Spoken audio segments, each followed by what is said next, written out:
जय हिंद दोस्तों। मैं नमन जैन स्वागत करता हूं आप सभी का आज के लेक्चर में।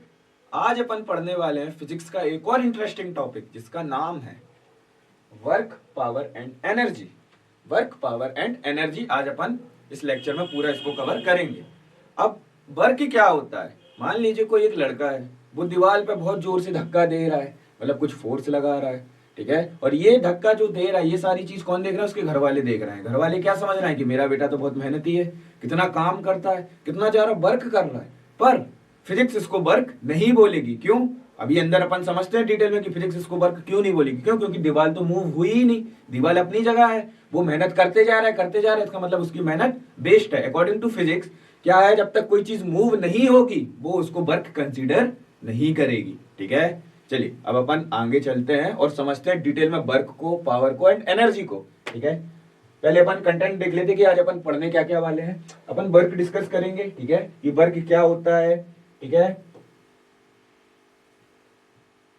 टाइप्स ऑफ वर्क के बारे में जानेंगे कि वर्क की कितने टाइप्स होते हैं, positive work done, negative, zero, ये सारी चीजें। देन उसके बाद अपन एनर्जी को पढ़ेंगे। एनर्जी में भी बहुत सी एनर्जीज होती है, mechanical energy, kinetic energy, potential energy, ठीक है। फिर एक बहुत ही इंपॉर्टेंट थ्योरम आती है जिसको बोलते हैं वर्क एनर्जी थ्योरम, वो वाली थ्योरम भी अपन कवर करने वाले हैं। देन पावर के बारे में पढ़ेंगे कि पावर क्या होता है, पावर पे बेस्ड न्यूमेरिकल कैसे आते हैं, वो सारी चीज कवर करेंगे। और इस चैप्टर में सबसे इंपॉर्टेंट जो होता है वो होता है रिलेशन पूछे जाते हैं। तो अपन बहुत सारे रिलेशन भी पढ़ने वाले हैं कि किस तरीके से रिलेशन फॉर्म होते हैं दो क्वांटिटीज के बीच में। और बहुत सारे जैसे अपन रेगुलर करते हैं, अपन इसके बाद पीवाईक्यूज भी करेंगे, ठीक है। तो ये रहा आज का अपना पूरा कंटेंट। इसी को फॉलो करते हुए अपन चलते हैं आगे और स्टार्ट करते हैं अपना पहला टॉपिक जिसका नाम है क्या? वर्क, ठीक है। इसका नाम है वर्क। अब देखो, मैंने बताया कि किसी चीज को, दीवार को धक्का देना कोई वर्क नहीं है। अकॉर्डिंग टू फिजिक्स ये कोई वर्क नहीं है। फिजिक्स कब मानता है कि वर्क हुआ है? जब वो चीज क्या कर जाए, मूव कर जाए। जब वो चीज क्या हो, मूव कर जाए। तो क्या लिखा हुआ है? Work is said to be done when a force applied on an object cause displacement. Displacement मतलब वो चीज क्या हो, आगे मूव कर जाए। In the direction of the force apply, मतलब जिस डायरेक्शन में फोर्स लगाई है उसी डायरेक्शन में क्या हो, वो ऑब्जेक्ट मूव कर जाए या डिस्प्लेस कर जाए, तब क्या होगा, वो वर्क डन होगा। चलिए इसको मैं समझाता हूं थोड़ा सा। देखिए,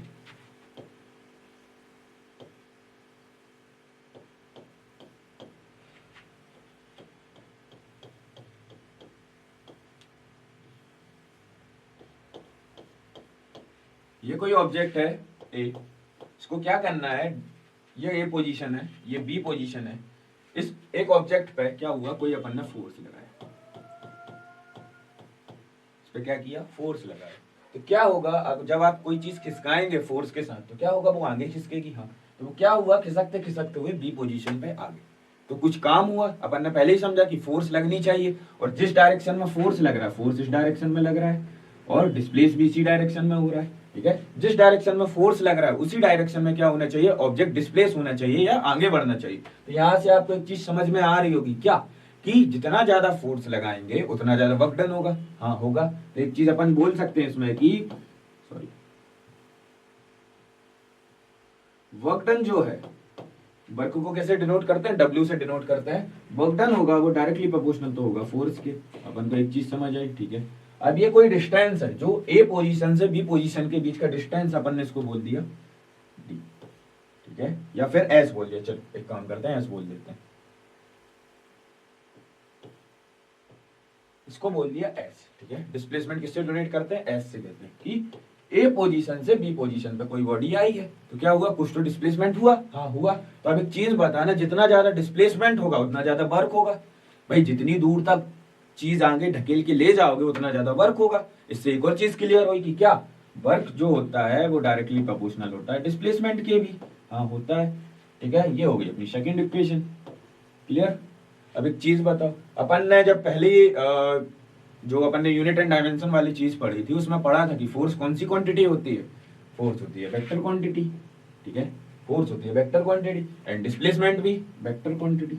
अब इसको कंबाइन करके लिखेंगे तो क्या आ जाएगा कि work is directly proportional to force into displacement. Work is directly proportional to force into displacement.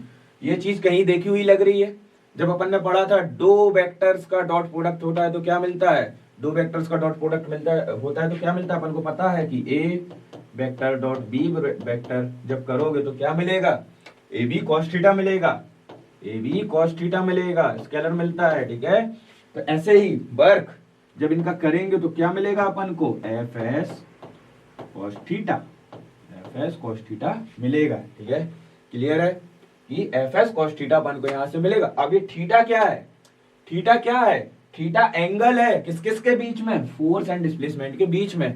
मान लीजिए कि डिस्प्लेसमेंट बॉडी इस तरफ हो रही थी, ये हो गया एस वेक्टर, ठीक है। आप इस पर फोर्स ऐसा लगा रहे थे, ये हो गया एफ वेक्टर, इसके बीच में कुछ एंगल बना, इसको बोलते हैं थीटा, यही वो थीटा है, ठीक है, यही वो थीटा है। अगर मैथ का आपको ट्रिग्नोमेट्री याद होगी तो कॉस थीटा की वैल्यू क्या होती है, एक होती है 0, ठीक है, फिर होती है 30 डिग्री, फिर 45 डिग्री, फिर 60 डिग्री, देन 90 डिग्री, ये होती है। 0 पे क्या होती है वैल्यू कॉस की, 1 होती है, 30 पे √3/2 होती है, 45 पे 1/√2 होती है, 60 पे 1/2 होती है, और 0 90 पे होती है। किसकी वैल्यू हो गई, कॉस की वैल्यू हो गई। अब देखिए आपको मैक्सिमम वर्क चाहिए, मैक्सिमम वर्क चाहिए तो क्या होगा, आपको 0 डिग्री, 0 डिग्री मतलब देखिए ये फोर्स है, ठीक है, ये फोर्स हो गया, क्या करना होगा, इसी डायरेक्शन में बॉडी को डिस्प्लेस करना होगा, इसी डायरेक्शन में बॉडी को डिस्प्लेस करना होगा, इसी डायरेक्शन में क्या हो जाए, डिस्प्लेसमेंट हो जाए, एस हो जाए, ठीक है। ये फोर्स है, यही डिस्प्लेसमेंट हो जाए, मतलब इन दोनों के बीच 0 डिग्री बन गया, पैरेलल जा रहे हैं, 0 डिग्री बन गया, मतलब वर्क क्या हो जाएगा यहाँ पे, cos 0। अब वर्क की वैल्यू क्या करेंगे, एफ एस cos 0 रखेंगे, cos 0 की वैल्यू क्या होती है, cos 0 की वैल्यू क्या होती है, देख लीजिए यहाँ से 1 होती है, ठीक है। तो ये क्या हो जाएगा, force into displacement, force into displacement क्या मिल जाता है, फाइनली अपन को वर्क मिल जाता है, ठीक है। एंड cos थीटा क्या बताता है, angle between force and displacement बताता है, ठीक है। क्लियर है इतनी चीज की वर्क क्या होता है, ठीक है। फिजिक्स अकॉर्डिंग वर्क डन कैसे होता है, अगर बॉडी जिस डायरेक्शन में फोर्स लगाया उसी डायरेक्शन में बॉडी मूव कर जाए तो क्या होगा, उस फिजिक्स के अकॉर्डिंग तब कुछ वर्क होगा। आप फोर्स कितना भी लगाते रहे, बॉडी मूव ना करे, तब कोई भी वर्क नहीं होगा, वर्क डन कितना हो जाएगा, 0 हो जाएगा, ठीक है। इतनी बात समझ में आई। चलिए नेक्स्ट आगे बढ़ते हैं। अब मैथमेटिकली वही अपन ने समझा कि वर्क को डोनेट करते हैं W से, क्या होता है, force into displacement into cos theta. ये देखिए एक ये ट्रॉली है और एक ये लड़का है, क्या कर रहा है, ट्रॉली को अपनी तरफ खींच रहा है। तो देखो ये क्या किया, ट्रॉली तो इस डायरेक्शन में आगे बढ़ रही है, ट्रॉली इस डायरेक्शन में आगे बढ़ रही है, ठीक है, और फोर्स वो कैसा लगा रहा है, इस तरीके से लगा रहा है। तो क्या बना, इसके बीच का एंगल बन गया, तो cos थीटा क्या है, 30 डिग्री ही है, ठीक है। आई थिंक आपको ये चीजें बहुत अच्छे से क्लियर हो रही होगी, ठीक है। चलिए अब थोड़ा सा इसकी यूनिट्स वगैरह की भी बात कर लेते हैं कि यूनिट्स बहुत इंपॉर्टेंट होती है। जैसे देखो वर्क का फॉर्मूला अपन को मिला, क्या मिला, force into displacement cos theta. अब देखो cos थीटा वाली चीज तो कांस्टेंट है, ये क्या हो गई, कांस्टेंट हो गई कि भाई इसका कोई रोल है ही नहीं, कांस्टेंट चीज है, डिग्री है, क्या इसका वो होगा, ठीक है। वैल्यू है कुछ बनाई थी, √3/2 आई थी, तो वैल्यू तो कांस्टेंट चीज हो गई। तो फाइनली वर्क क्या बचा, फोर्स इंटू डिस्प्लेसमेंट, ओके। देखो फोर्स की यूनिट क्या होती है, न्यूटन, डिस्प्लेसमेंट किसमें होता है, मीटर में, तो वर्क की एक यूनिट क्या मिल जाती है, न्यूटन मीटर, ठीक है। वर्क की एक यूनिट क्या मिल जाती है, न्यूटन मीटर मिल जाती है, ठीक है। अब एक चीज और देखिए, वर्क न्यूटन का यूनिट, मतलब न्यूटन की यूनिट क्या बनती थी, फोर्स की यूनिट क्या होती थी, केजी मीटर पर सेकंड स्क्वायर, यही होती थी, हाँ होती थी। और साथ में एक और मीटर है, एक और मीटर है, तो वर्क की एक और यूनिट क्या मिल जाएगी, KG metre square second square, ठीक है, एक और यूनिट मिल जाएगी। क्लियर है। अब कोई बोले कि इसकी सीजीएस यूनिट भी बता दो, तो सीजीएस यूनिट बता देते हैं, वर्क की सीजीएस यूनिट भी बता देते हैं। हाँ, तो केजी को क्या करना है, सीजीएस में कन्वर्ट करना है, तो केजी किस में हो जाएगा, ग्राम में हो जाएगा, ग्राम ही लिखे रहने देंगे। मीटर किस में हो जाएगा, सेंटीमीटर में, तो सेंटीमीटर का स्क्वायर आ जाएगा, और सेकंड तो सेकंड ही रहेगा, ठीक है। ये चीज क्लियर है। जैसे ये देखिए, ये क्या आ गई, सीजीएस यूनिट आ गई, सीजीएस, बाकी की सीजीएस यूनिट मिल गई, क्लियर। अब एक चीज देखना, जैसे ये न्यूटन मीटर होती थी तो ये चीज क्या होती थी, और इसकी सीजीएस यूनिट अगर एक और चाहिए, वर्क की सीजीएस यूनिट, सीजीएस यूनिट क्या होगी, न्यूटन को क्या लिखते हैं, न्यूटन को क्या लिखते हैं, सीजीएस यूनिट में डाइन लिखते हैं, डाइन, ठीक है। मीटर को क्या लिख सकते हैं, सेंटीमीटर, तो डाइन सेंटीमीटर इसकी क्या हो जाएगी, सीजीएस यूनिट हो जाएगी, ठीक है। तो दो दो अपन ने यूनिट पढ़ ली, दो सीजीएस यूनिट हो गई, ये हो गई। अब मेन चीज देखते हैं, इसका dimension formula, dimension formula, work का डायमेंशन फॉर्मूला क्या होता है वो भी देख लेते हैं। देखो केजी, केजी मतलब मास, एम लिखेंगे, लेंथ, लेंथ की पावर 2, सेकेंड टाइम की पावर 2। अब देखिए वर्क की जो यूनिट आएगी, dimensional unit, M L square T minus 2, ये क्या मिलेगी, वर्क की यूनिट मिलेगी, ठीक है। ये डायमेंशनल यूनिट होगी। अब देखो क्या होता है, अपन ने क्या पढ़ा, न्यूटन मीटर पढ़ा, न्यूटन मीटर, यही किसके बराबर होता है, यही किसके बराबर होता है, जूल, ठीक है, कि एक जूल में एक न्यूटन इंटू 1 मीटर होता है, ठीक है। तो वर्क की एक यूनिट अपन क्या बोल सकते हैं, 1 न्यूटन मीटर क्या हो जाती है, जूल हो जाती है, ठीक है। जूल, वर्क की यूनिट क्या हो जाएगी, जूल हो जाएगी, ठीक है। इसी को सब क्या बोल सकते हैं, न्यूटन मीटर को कंबाइन करके क्या बोल सकते हैं, जूल बोल सकते हैं। जो अपन ने ये चीज पढ़ी है अभी, इसको ही क्या बोल सकते हैं, जूल बोल सकते हैं। और एक जूल में कितना होता है, 1 न्यूटन मीटर होता है। अब इसमें कुछ होता है तो ऐसे ही सीजीएस यूनिट में भी होता होगा, कैसे कि 1 dyne into centimetre, 1 dyne into centimetre, ये लिखा हुआ है, 1 चुड़ैल इंटू सेंटीमीटर, 1 सेंटीमीटर। ये जो अपन ने यूनिट निकाली सीजीएस में, इसको क्या बोलेंगे, अर्ग बोलेंगे, क्या बोलेंगे, अर्ग, ठीक है।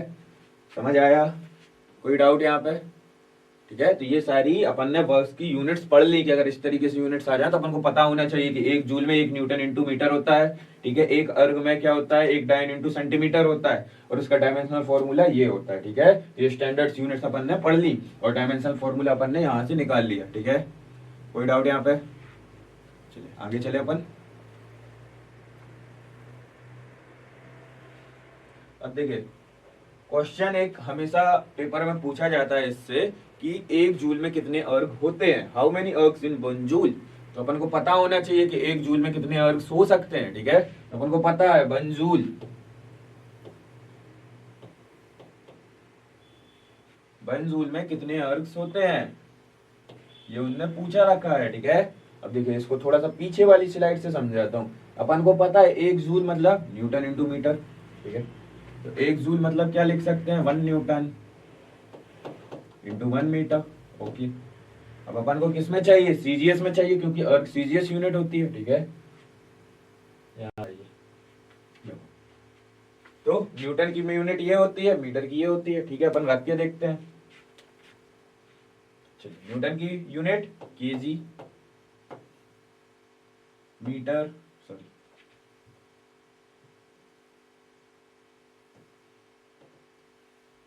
केजी मीटर पर सेकंड स्क्वायर, यही होती है, हाँ होती है। मीटर एम ही होता है, ठीक है।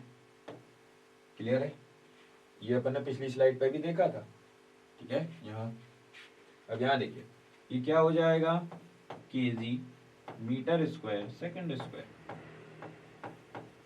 KG metre square second square, यही तो 1 जूल के बराबर होगा, यही 1 जूल के बराबर होगा, ठीक है। यही 1 जूल के बराबर होगा, ठीक है। इसको अपन को क्या करना है, अर्ग में चेंज करना है। अर्ग में चेंज करने के लिए क्या होता है कि सीजीएस फॉर्म में जाना पड़ेगा कि ग्राम, किलोग्राम का ग्राम हो जाएगा, मीटर का सेंटीमीटर स्क्वायर हो जाएगा, और सेकंड वैसे का वैसे ही रहेगा। तो इसको समझते हैं क्या हो जाएगा, यहाँ पे देखिए बाजू में कि 1 जूल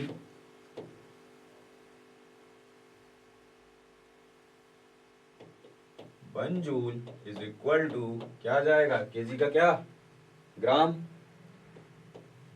तो किलोग्राम में कन्वर्ट करना है। तो देखना 1 मिनट कि 1 केजी में कितने ग्राम्स होते हैं, 1000 ग्राम्स होते हैं, ठीक है। 1 मीटर में कितने सेंटीमीटर, 1 मीटर में 100 सेंटीमीटर। पर यहाँ पे ध्यान से देखना है, मीटर स्क्वायर है, मतलब 1 मीटर का स्क्वायर करना पड़ेगा, तो मतलब 100 का भी स्क्वायर करना पड़ेगा, 100 स्क्वायर सेंटीमीटर, ठीक है। तो क्या हो जाएगा, 1 metre square is equal to 1 2 3 4 centimetre square. Clear है, ये चीज अपन को यूनिट कन्वर्जन पता है। तो क्या होगा यहाँ पे, ये कितना आ जाएगा, केजी की जगह 1000 ग्राम आ जाएगा, लिख दिया। देखो मीटर की जगह 10,000 सेंटीमीटर स्क्वायर आ जाएगा। क्लियर है? और टाइम का तो वही रहेगा, सेकंड स्क्वायर ही रहेगा। ठीक है, अब क्या करें, डिजिट एक तरफ रख लेते हैं और यूनिट्स एक तरफ रख लेते हैं, तो क्या आ जाएगा यहाँ पे, ठीक है, और ये क्या हो गया, gram centimetre square second square. अब देखिए जीरो गिन लीजिए, 3 और 4 7, 10⁻⁷ gram centimetre square second square. और इसी को क्या बोलते हैं, क्या बोलते हैं, इसको अर्ग बोलते हैं कि नहीं बोलते हैं, इसी को क्या बोलते हैं, अर्ग बोलते हैं कि नहीं बोलते हैं, इसी को अर्ग बोलते हैं। अपन ने पिछली स्लाइड में देख रखा है। इसको क्या बोलेंगे, 10⁻⁷ अर्ग। क्लियर है? 1 जूल में कितने अर्ग होते हैं। क्लियर? अगर ये क्वेश्चन पूछा जाता है कि 1 जूल में कितने अर्ग होते हैं, तो 10⁻⁷ अर्ग इसमें होते हैं। ठीक है, चलिए क्या आ जाएगा, 10⁻⁷ अर्ग होते हैं। क्लियर? ये अपना आंसर है। अब देखो वर्क तो अपन ने पढ़ लिया। अब वर्क के कुछ टाइप्स होते हैं। पॉजिटिव भी हो सकता है वर्क डन, मतलब जिस डायरेक्शन में आपने फोर्स लगाया उसी डायरेक्शन में क्या हो, डिस्प्लेसमेंट हो जाए। ठीक है, नेगेटिव भी हो सकता है, मतलब उसके अपोजिट डिस्प्लेसमेंट हो जाए, फोर्स के अपोजिट। और जीरो भी हो सकता है कि मतलब परपेंडिकुलर फोर्स लग रहा हो तो जीरो हो जाएगा। कैसे, अब इसको अपन थोड़ा सा डिटेल में समझते हैं। आइए देखो, टाइप्स ऑफ वर्क में पहला होता है पॉजिटिव वर्क।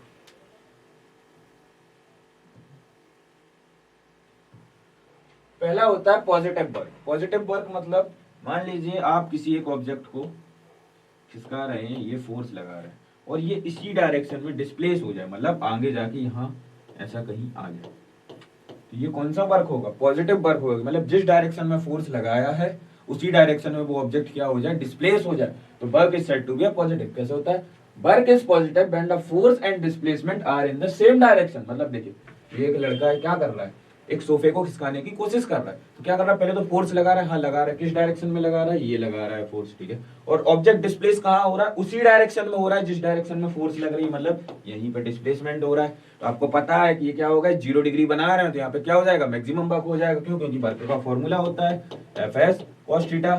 ठीक है, अब cos 0 कितना 1 होता है, तो वर्क कितना हो जाएगा, मैक्सिमम। ठीक है, वर्क यही तो मैक्सिमम होगा। क्लियर है? तो जिस डायरेक्शन में फोर्स लगाया उसी में डिस्प्लेसमेंट हो जाए तो उसको बोलते हैं पॉजिटिव वर्क। ठीक है, example, pushing a box forward and a box moves forward. खिसका रहे हो और वो आगे चल रहा है। ठीक है, ये क्या हो जाएगा, पॉजिटिव वर्क का एग्जाम्पल होगा। आई थिंक आपको पॉजिटिव वर्क क्लियर हुआ होगा। ठीक है, नेक्स्ट देखते हैं कौन सा वर्क है। एक आया हुआ है नेगेटिव वर्क। क्या आया हुआ है, नेगेटिव। अब नेगेटिव वर्क का मतलब होता है कि आप फोर्स यहां लगा रहे हैं पर डिस्प्लेस बॉडी पीछे हो रही हो। फोर्स यहाँ पे, मान लीजिए, देखो इसी एग्जांपल से समझते हैं। क्या है, ये गोलकीपर है। गोलकीपर क्या कर रहा है, देखो इसके पास बॉल आ रही है, इसके पास बॉल आ रही है बहुत फोर्स के साथ। ठीक है, इसके पास बॉल आ रही है बहुत फोर्स के साथ। ठीक है, और क्या कर रहा है,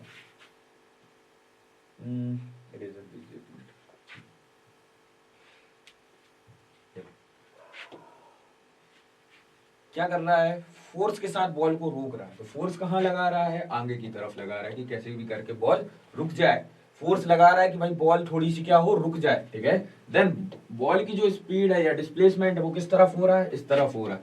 बॉल बहुत तेजी से इसकी तरफ अप्रोच कर रही है और वे आगे रोक के फोर्स लगा रहा है। मतलब फोर्स एंड वर्क डन क्या हो गए, अपोजिट हो गए। फोर्स एंड वर्क डन जब अपोजिट हो जाए तो आप देखेंगे कौन सा एंगल बन जाता है, 180 डिग्री का एंगल बन जाता है। 180 डिग्री में क्या होता है, वर्क डन नेगेटिव हो जाता है। वर्क डन नेगेटिव हो जाता है, क्यों, क्योंकि जो कॉस की वैल्यू होती है 90 से लेकर 180 तक सारी नेगेटिव फॉर्म होती है। ठीक है, तो जब अपोजिट डायरेक्शन में फोर्स और वर्क डन आ जाए तो क्या होगा, नेगेटिव वर्क डन होगा। ठीक है, अपोजिट डायरेक्शन में फोर्स और डिस्प्लेसमेंट आ जाए, सॉरी, तो क्या होगा, नेगेटिव वर्क डन होगा। देखिए क्या कर रहा है, बॉल आ रही है मेरी तरफ। ठीक है, सामने से किसी प्लेयर ने किक मारी, बॉल मेरी तरफ आ रही है गोल करने के लिए, तो डिस्प्लेसमेंट मेरी तरफ हुआ बॉल का। क्लियर है, ठीक है। अब मैं क्या करूंगा, उस गोल को बचाऊंगा, रोकूंगा, तो क्या करूंगा, फोर्स आगे की तरफ लगाऊंगा, बॉल मेरी तरफ आ रही थी, क्या हो गया, नेगेटिव वर्क डन हो गया, जहां पे फोर्स एंड डायरेक्शन क्या हो गई, अपोजिट हो गई, ठीक है। Example, friction acting on a moving object, friction लगता है मूविंग ऑब्जेक्ट पे, ठीक है। ये आपको क्लियर है इस चीज से, ठीक है। क्यों, क्योंकि नेगेटिव कैसे हो जाता है, जो वर्क का फॉर्मूला होता है एफ एस कॉस थीटा, यहाँ पे थीटा एंगल क्या बनने लगता है, कॉस 180 डिग्री बनने लगता है। और जो मैंने बताया कि रेंज जो होती है कॉस की 90 से 180 तक क्या होती है, नेगेटिव होती है, तो ये क्या मिल जाएगा, माइनस एफ एस। ये क्या मिल रहा है, माइनस साइन क्या बता रहा है, नेगेटिव वर्क डन बता रहा है, ठीक है। अब एक चीज और होती है, zero work done. Zero work done क्या होता है कि किसी दीवार को धक्का देना है, क्या हुआ, फोर्स तो आप भरपूर लगाया आपने, पर दीवार खिसकी क्या, नहीं खिसकी, तो ये कौन सा वर्क डन होता है, जीरो वर्क डन, जिसमें कोई मूवमेंट ना ही हो, फोर्स आप कितना भी एक्सर्ट कर दें पर मूवमेंट बिल्कुल भी ना हो, उसको कौन से बोलते हैं, जीरो वर्क डन। ये देखिए, एक लड़का क्या कर रहा है, बड़ी मेहनत करके दीवार खिसका रहा है, पर क्या है कि दीवार आगे बढ़ ही नहीं रही है, तो मूवमेंट कुछ हुआ ही नहीं, तो क्या हो जाएगा, वर्क डन जीरो। क्लियर है। Work is zero when there is no displacement और the force is perpendicular to the displace object. देखिए, ऑब्जेक्ट को यहां जाना है, फोर्स ऐसे लग रहा है, तो क्या होगा, वर्क डन ऑलवेज जीरो, ठीक है। 90 डिग्री बन जाता है, 90 डिग्री बन जाता है, कैसे, फिर से आइए, F S cos theta, theta अगर कॉस 90, ठीक है, कॉस 90 की value F S into zero, cos 90 क्या होता है, जीरो होता है, then whole work done will be zero. Clear है। A person pushing a ball that does not move, क्या कर रहा है, बॉल को धक्का दे रहा है जो मूव ही नहीं कर सकती, तो फोर्स परपेंडिकुलर लगा रहा है, परपेंडिकुलर और सॉरी डिस्प्लेसमेंट है, और जो फोर्स है वो क्या होते हैं, आपस में परपेंडिकुलर हो जाते हैं, इसका मतलब कोई भी मूवमेंट नहीं होता, then work done will be या शून्य, जीरो। क्लियर। चलो भाई, तो अभी तक अपन ने work work work work work पढ़ लिया। अब आता है एक और नया टर्म जिसका नाम है एनर्जी। एनर्जी क्या होता है, एनर्जी सिंपल फॉर्म में बोलो तो एनर्जी होता है ability to do a work, मतलब उस कार्य को करने की क्षमता, उसको क्या बोलते हैं, एनर्जी बोलते हैं। जैसे आप देखिए, आपने अपना सुबह टाइम में मोबाइल फुल चार्ज किया 100%, और वो फुल चार्ज मोबाइल आपका पूरे दिन भर चलता है, आपने व्हाट्सएप भी चला लिया, इंस्टाग्राम भी चला लिया, सारी चीज कर ली, म्यूजिक भी सुन लिया, सब सुन लिया, तो क्या है, उसके पास कुछ ना कुछ एनर्जी है। एनर्जी किसमें स्टोर है, बैटरी में स्टोर है, तो उस एनर्जी के कारण वो पूरा मोबाइल मूव कर रहा, सॉरी वर्क कर रहा है, ठीक है। जैसे एक और एग्जांपल दूं कि मान लीजिए आप सुबह उठे, आप में हिम्मत बिल्कुल नहीं थी कुछ काम करने की, जैसे ही आपने नाश्ता किया या खाना खाया, आप में क्या हुई, बहुत सारी हिम्मत आ गई, ताकत आ गई कुछ भी कार्य करने के लिए, तो एनर्जी क्या होता है, ability to do a work, ठीक है। थोड़ा सा अपन थ्योरेटिकल बात करते हैं। It states that capability to do a work done, मतलब क्षमता, आपको किसी कार्य करने की क्षमता को ही क्या बोला जाता है, एनर्जी बोला जाता है। In other word, energy is required to do a work and both are interchangeable converted, मतलब एनर्जी हमेशा किसी काम करने के लिए रिक्वायर होगी, चाहे वो आपको सोफा खिसकाना हो तब भी एनर्जी चाहिए, चाहे मोबाइल में पूरा काम करना हो पूरे दिन भर तब भी क्या चाहिए, बैटरी की एनर्जी चाहिए, ठीक है। तो क्या होगा, energy required to do a work, ठीक है। चलिए, energy is always required to do a work. अब जैसे देखिए क्या हुआ, एनर्जी सबसे अच्छी चीज स्केलर क्वांटिटी है, जैसे वर्क एक स्केलर क्वांटिटी थी, वैसे ही क्या है, एनर्जी भी स्केलर क्वांटिटी है, ठीक है। ऐसा unit of energy is joule, जैसे वर्क की ऐसा यूनिट क्या थी, जूल थी ना, वैसे ही एनर्जी की भी ऐसा यूनिट क्या होती है, जूल होती है। जैसे वर्क की सीजीएस यूनिट क्या थी, अर्ग थी ना, वैसे ही इसकी भी सीजीएस यूनिट अर्ग होती है। क्लियर है। चलिए, work done can be change into the numerous form of energy and vice versa. अब वर्क डन एनर्जी फॉर्म कर सकता है, मान लीजिए केमिकल एनर्जी मैकेनिकल एनर्जी बन जाए, आप गाड़ी में पेट्रोल डलवाएं वो आगे चली जाए, काइनेटिक एनर्जी पोटेंशियल एनर्जी में बन जाए कि आप किसी चीज को ऊपर लेके गए और छोड़ दिया तो वो क्या हो गई, नीचे पुल हो गई। तो energy can be changeable, energy एक फॉर्म से दूसरे फॉर्म में चेंज हो सकती है। क्लियर।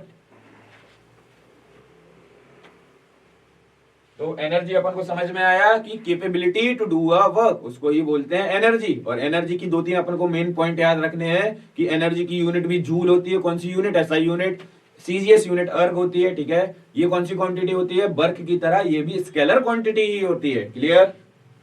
चलिए आगे चले, थोड़ा सा अपन इसको और डिटेल में समझें।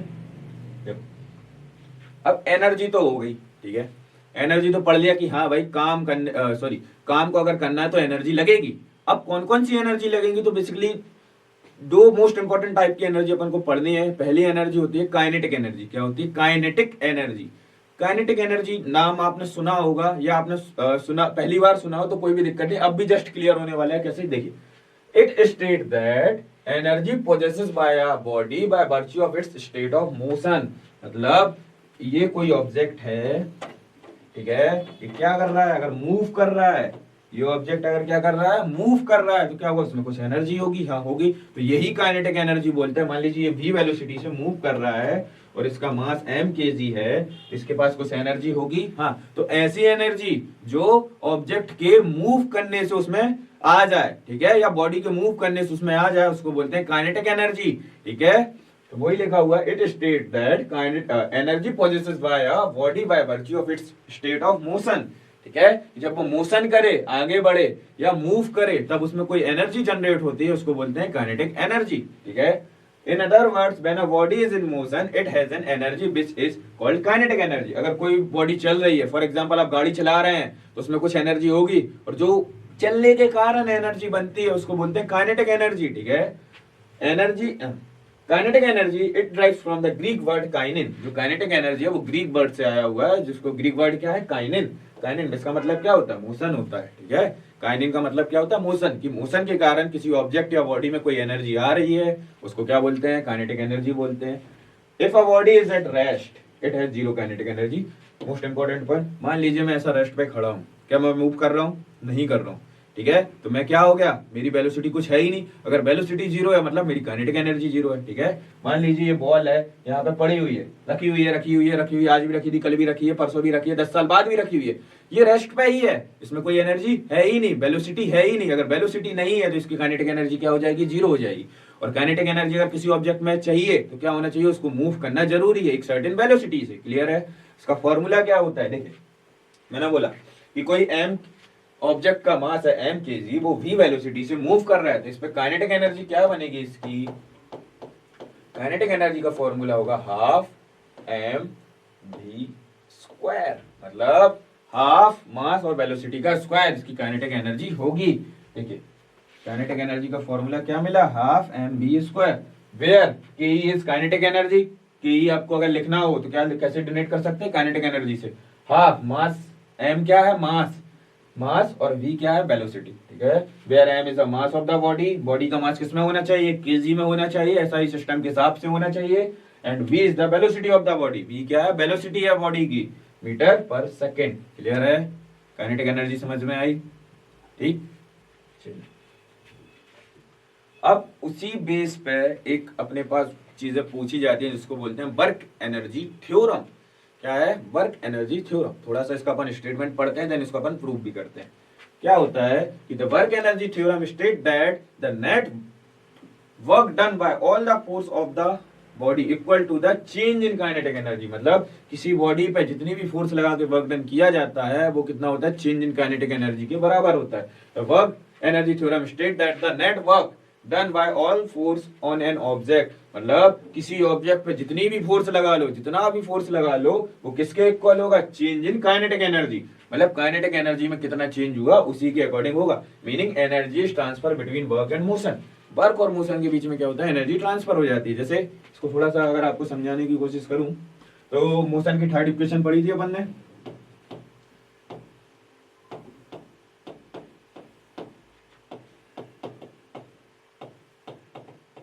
थर्ड इक्वेशन ऑफ मोशन में याद है क्या होती थी? V square minus U square is equal to 2as होता था। हाँ, यही होता था। मैं क्या करूं? दोनों तरफ मास से मल्टीप्लाई कर दूं। क्या करूं? दोनों तरफ मास से मल्टीप्लाई कर दूं। क्यों? क्योंकि मैथ सॉरी, अगर दोनों तरफ किसी क्वांटिटी में चेंज कर रहा है तो वो वैलिड चेंज होता है। ठीक है, मास से मल्टीप्लाई कर दूं तो क्या होगा? M V square minus M U square is equal to 2m as, यही होगा। क्लियर है? अब क्या करूंगा यहाँ पे देखिए, M V square M U square, क्या करूं? 2 डिवाइड में भेज दो तो क्या हो जाएगा? Half M V square minus half M U square is equal to M S. एक चीज बताना, half M V square minus half M U square is equal to M A क्या होता है, एम ए किसका फॉर्मूला है, force का है, ठीक है, और एस क्या है, डिस्प्लेसमेंट है। तो ये क्या है, एनर्जी, चेंज इन एनर्जी, मतलब final minus initial, del E. Change को कैसे बताते हैं, डेल से बताते हैं, डेल्टा से बताते हैं, is equal to work done. वही लिखा है कि चेंज इन एनर्जी हमेशा किसके बराबर होगी, वर्क डन के बराबर होगी। क्लियर है, यहाँ से वर्क एनर्जी थ्योरम ये आपको बताती है कि चेंज इन एनर्जी हमेशा वर्क डन के बराबर होगी। क्लियर है, ये वर्क एनर्जी थ्योरम है, इस पे आपको न्यूमेरिकल मिल सकते हैं और कभी कभी पूछ भी लेते हैं कि वर्क एनर्जी थ्योरम का स्टेटमेंट बताइए, तो स्टेटमेंट इस तरीके से आता है। ठीक है, अब देखो काइनेटिक एनर्जी की तो बात अपन ने कर ली कि काइनेटिक एनर्जी क्या थी, मोशन के कारण उस ऑब्जेक्ट में जो भी एनर्जी डेवलप होती थी उसको काइनेटिक एनर्जी बोलते थे। अब एक और चीज होती है क्या, पोटेंशियल एनर्जी। क्या होती है, पोटेंशियल एनर्जी। तो पहली चीज तो मोशन के कारण अपन ने पढ़ी। पोटेंशियल एनर्जी क्या होती है कि शेप और पोजीशन चेंज करने में, किसी ऑब्जेक्ट में अगर कोई एनर्जी आती है तो उसको क्या बोलते हैं, पोटेंशियल एनर्जी बोलते हैं। क्या बोला मैंने कि शेप, उसका शेप बदलने में या उसकी पोजीशन चेंज करने में अगर कोई बॉडी में एनर्जी स्टोर होती है तो उसको बोलते हैं पोटेंशियल एनर्जी। कैसे, थोड़ा सा अपन बात करते हैं कि potential energy is energy stored in an object, इसमें ऑब्जेक्ट में स्टोर्ड है बिकॉज ऑफ इट्स पोजीशन और शेप। पोजीशन और शेप के कारण उस ऑब्जेक्ट में जो एनर्जी आई है उसको क्या बोला जाता है, पोटेंशियल एनर्जी बोला जाता है। जैसे gravitational potential energy due to, देखो क्या इसी पे समझाते हैं कि ये क्या है, ग्राउंड लेवल है, ठीक है,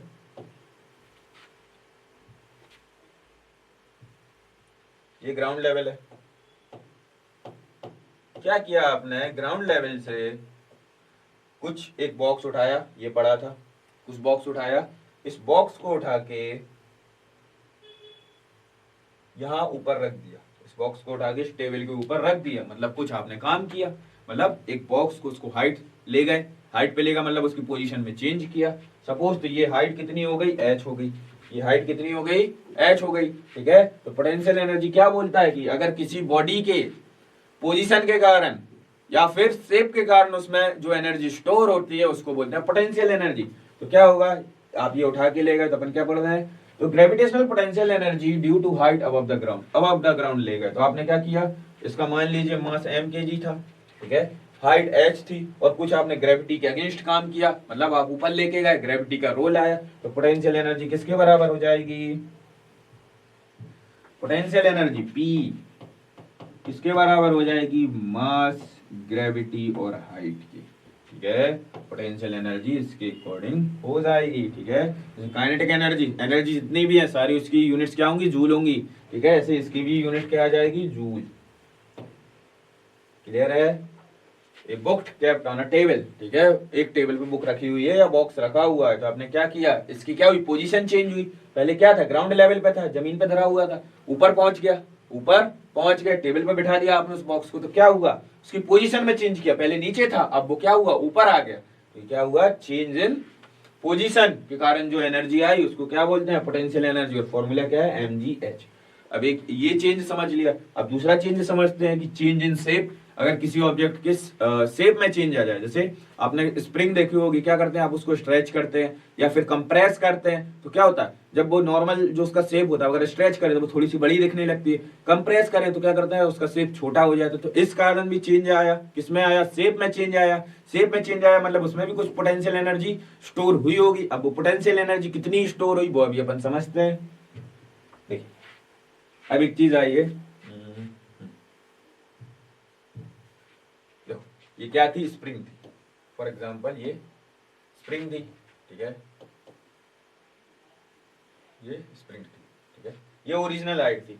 आपने क्या किया, इसको कंप्रेस किया, मतलब सॉरी खींचा, इलास्टिक दी, तो क्या हुआ, पहले इसकी इतनी हाइट थी, सपोज इसकी हाइट अपन बोल देते हैं x थी, ठीक है। अब क्या किया, इसकी सॉरी इसका डिस्टेंस कितना था, x था, ये वाला डिस्टेंस, ठीक है। अब क्या हुआ, आपने इसको खींचा, पुल किया, खींचा तो क्या हुआ, इसका डिस्टेंस ये x हो गया, बढ़ गया, ठीक है। तो वही शेप में चेंज हो जाना है, या फिर आप इसको कंप्रेस करना है। देखिए ये स्टैटिक थी, ठीक है, ये कंप्रेस्ड है, ये स्ट्रेच्ड है, मतलब ओरिजिनल इतनी थी, आपने इसमें फोर्स लगा के कंप्रेस कर दिया, ठीक है, तो ये कंप्रेस्ड हो गई, मतलब कुछ चेंज हो गया इसके शेप में। देन आपने स्ट्रेच कर दिया तो फिर चेंज हो गया इसके शेप में। तो क्या होता है इस पोटेंशियल एनर्जी का, सॉरी इसको क्या बोलते हैं, इलास्टिक पोटेंशियल एनर्जी बोलते हैं। इलास्टिक मतलब खींचना या कंप्रेस करना, ठीक है। तो elastic potential energy, energy store due to stretching और कंप्रेसिंग एन ऑब्जेक्ट, खींचने पे या कंप्रेस करने पे, दबाने पे जिस ऑब्जेक्ट में क्या हो एनर्जी स्टोर हो उसको बोलते हैं इलास्टिक पोटेंशियल एनर्जी। एग्जांपल क्या है, स्ट्रेचिंग स्ट्रिंग को खींचना, ठीक है। तो तीर कमान चलाया ना, पहले तो ओरिजिनल होता है, जैसे तीर उसमें लगाते हैं अब क्या होता है, जो उसकी स्ट्रिंग होती है वो पीछे खिंच जाती है, ठीक है। अब इसका फॉर्मूला जो होता है पोटेंशियल एनर्जी का, कब एक अपन ने पढ़ लिया, जब उसकी पोजीशन में चेंज हो और जब उसकी शेप में चेंज हो तो क्या आता है, हाफ की एक्स स्क्वायर। ये जो के है ये क्या होता है, कांस्टेंट होता है, के इज कांस्टेंट, स्प्रिंग कांस्टेंट बोल लो चाहे इसको, ठीक है। के इज कांस्टेंट और एक्स क्या है, डिस्प्लेसमेंट है, पहले इतनी थी इतनी खिसक गई तो ये क्या होता है, डिस्प्लेसमेंट होता है। Where K is the spring constant and x is the displacement, और इसकी एसआई यूनिट भी क्या होती है, जूल होती है, ठीक है। इसकी एसआई यूनिट भी कितनी होती है, जूल होती है। क्लियर है। दो टाइप पोटेंशियल एनर्जी के दो टाइप थे, एक हाइट पोजीशन के कारण चेंज होना और एक शेप के कारण चेंज होना। शेप के कारण जो चेंज होता है उसको बोलते हैं 1/2 के एक्स स्क्वायर। क्लियर है, ये इसका फॉर्मूला होता है। और जो पोजीशन चेंज होती है उसमें mgh मतलब ग्रेविटी का भी रोल आ जाता है कि एक पोजीशन से उठाया और दूसरे पर रख दिया। क्लियर, चले आगे।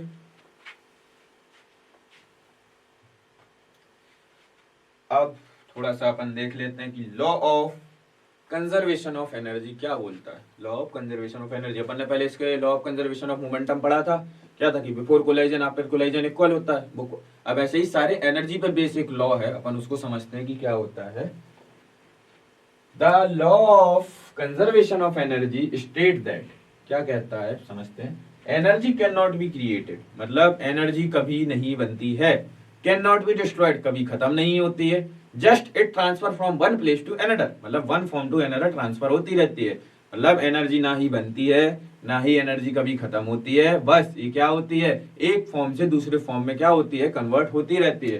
तो वही लिखा हुआ है, the law of conservation of energy state that energy can not be created, energy कभी भी नहीं बनती है, और डिस्ट्रॉयड एनर्जी कभी भी खत्म नहीं होती है। तो फिर क्या होता है, only transfer from one two another form, मतलब एक फॉर्म से दूसरे फॉर्म में बदलती रहती है, one form to another form. मान लीजिए ये भी अभी बताता हूँ, meaning the total energy in an isolated system, मतलब एक कोई सिस्टम के अंदर जो टोटल एनर्जी है remain constant over a time, हमेशा कांस्टेंट रहेगी, ना खत्म होगी ना बनेगी, बस क्या होगी, एक फॉर्म टू दूसरे फॉर्म ट्रांसफर होती रहेगी। Even as it changes from potential to kinetic energy, heat energy और अदर फॉर्म, मतलब पोटेंशियल काइनेटिक एनर्जी पोटेंशियल में बन सकती है, ठीक है। केमिकल एनर्जी मैकेनिकल में बन सकती है। फॉर एग्जांपल देखिए, आपके पास एक गाड़ी है, ठीक है। अभी गाड़ी तो है, गाड़ी रखी रहेगी, कब तक रखी रहेगी, जब तक इसमें पेट्रोल नहीं होगा। क्या नहीं होगा, पेट्रोल। पेट्रोल क्या एक तरीके का केमिकल है। क्या होगा जब गाड़ी में पेट्रोल डलेगा, क्या होगा जब गाड़ी में पेट्रोल डलेगा, ठीक है, तब जाके वो मूव करेगी। मतलब ये जो पेट्रोल है, ये जो पेट्रोल है, पेट्रोल क्या है, केमिकल एनर्जी है, ठीक है। पेट्रोल क्या है, केमिकल एनर्जी है, ठीक है। ये जो केमिकल एनर्जी है वो गाड़ी में जाएगी, जब गाड़ी में जब पेट्रोल डलेगा तो क्या होगी, गाड़ी मूव होगी, आगे बढ़ेगी, रफ्तार से जाएगी। तो क्या होगी, टायर घूमेंगे, टायर घूमेंगे मतलब कुछ वर्क होगा, कौन सा वर्क, मैकेनिकल वर्क होगा, मतलब मैकेनिकल एनर्जी फॉर्म होगी। तो ये जो टायर मूव करेंगे, ये जो टायर मूव करेंगे ये कौन सी एनर्जी बना देंगे, कौन सी एनर्जी बना देंगे, मैकेनिकल एनर्जी बना देंगे। एम ही लिख रहा हूं, मैकेनिकल एनर्जी बना देंगे। तो आपने देखा होगा कि ये जो पेट्रोल है केमिकल एनर्जी है, किस फॉर्म में चेंज हो जाता है, मैकेनिकल एनर्जी में चेंज हो जाता है, ठीक है।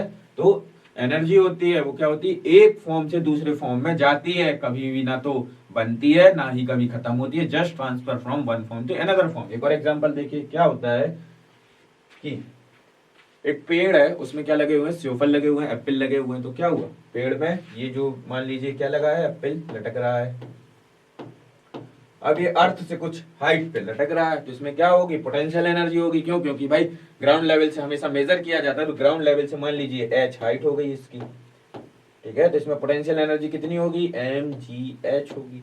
हाँ होगी, mgh होगी। मतलब अभी तो इनिशियली इसमें क्या है, पोटेंशियल एनर्जी है, इनिशियली क्या है इसमें, पोटेंशियल एनर्जी है। पर क्या होगा, जब वो एप्पल पक जाएगा या फिर हवा का झोंका वगैरह आएगा, तो वो क्या होगा, फॉल डाउन हो जाएगा, मतलब नीचे गिरने लगेगा। नीचे गिरेगा तो वो पोटेंशियल एनर्जी किसमें चेंज हो गई, काइनेटिक एनर्जी में। कैसे, मान लीजिए ये एप्पल है, ठीक है, ये m kg का है, ठीक है, और ये क्या हो रहा है, नीचे आ रहा है, किस भी वेलोसिटी से नीचे आ रहा है, तो इसमें क्या आ गई, वेलोसिटी आ गई, मतलब नीचे गिर रहा है, ट्रेवल कर रहा है डिस्टेंस, मोशन कर रहा है, मोशन के कारण जो एनर्जी आती है वो काइनेटिक एनर्जी होती है, ठीक है। इसमें हाफ mv² की क्या आ गई, काइनेटिक एनर्जी आ गई। समझ आया, ठीक है। तो ये पोटेंशियल एनर्जी किसमें चेंज हो गई, काइनेटिक एनर्जी में चेंज हो गई। क्लियर है, काइनेटिक एनर्जी में क्या हो गई, चेंज हो गई, ठीक है। ये देखिए, तो यही law of conservation of energy बताना चाह रहा है कि एनर्जी ना तो कोई बनाता है, ना ही कोई खत्म कर सकता है, बस वो एक फॉर्म से दूसरे फॉर्म में बदलती रहती है। क्लियर है, तो यही law of conservation of energy है। और ऑल्दो पोटेंशियल एनर्जी भी काइनेटिक एनर्जी में भी चेंज हो सकती है। क्लियर है, ठीक है। तो ये सारी चेंज अपन ने law of conservation of energy में पढ़ी। जैसे एक और एग्जांपल दूं तो इलेक्ट्रिकल एनर्जी साउंड एनर्जी में बदल जाती है। जो बड़े बड़े स्पीकर चलते हैं उनमें इलेक्ट्रिकल सप्लाई दी जाती है, हाँ दी जाती है। इलेक्ट्रिकल सप्लाई से क्या होता है, बहुत अच्छा साउंड आता है, गाने वाने सुनते हैं, तो क्या होता है, इलेक्ट्रिकल एनर्जी किसमें कन्वर्ट हो गई, साउंड एनर्जी में कन्वर्ट हो गई, ठीक है। मैकेनिकल एनर्जी किसमें कन्वर्ट हो सकती है, इलेक्ट्रिकल, जो जनरेटर होता है, जो जनरेटर होता है, जनरेटर क्या करता है, उसमें पेट्रोल डालते हो, ठीक है, कुछ मूवमेंट करता है, चलता है, तो मैकेनिकल एनर्जी क्या हो गई, इलेक्ट्रिक एनर्जी में कन्वर्ट हो गई। तो इस तरीके से बहुत सारी एनर्जी आपस में फॉर्म चेंज करती रहती है, ना ही वो डिस्ट्रॉय होती है, ना ही उनको कोई बनाने वाला है, just transfer from one form to another.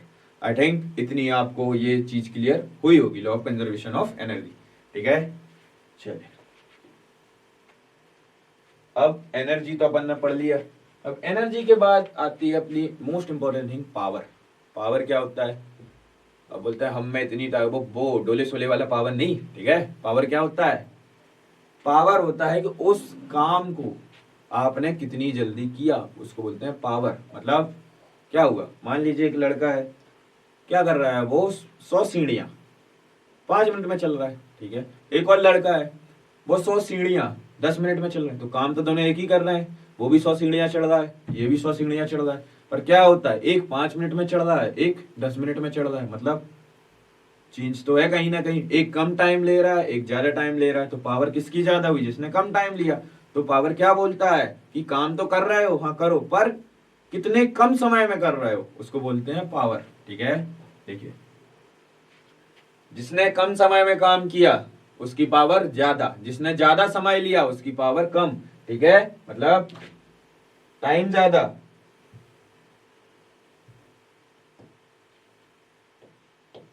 Time अगर ज्यादा, मतलब किसी काम को करने में आपने ज्यादा टाइम लिया, तो क्या होगी, आपकी पावर कम होगी।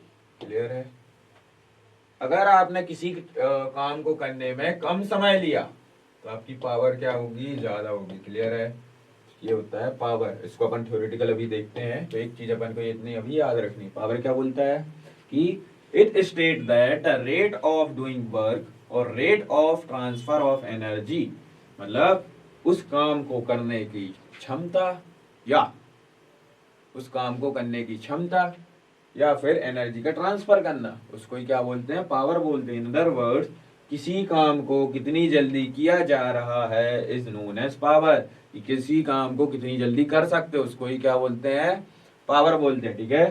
ठीक है, एक चीज आपको बतानी थी,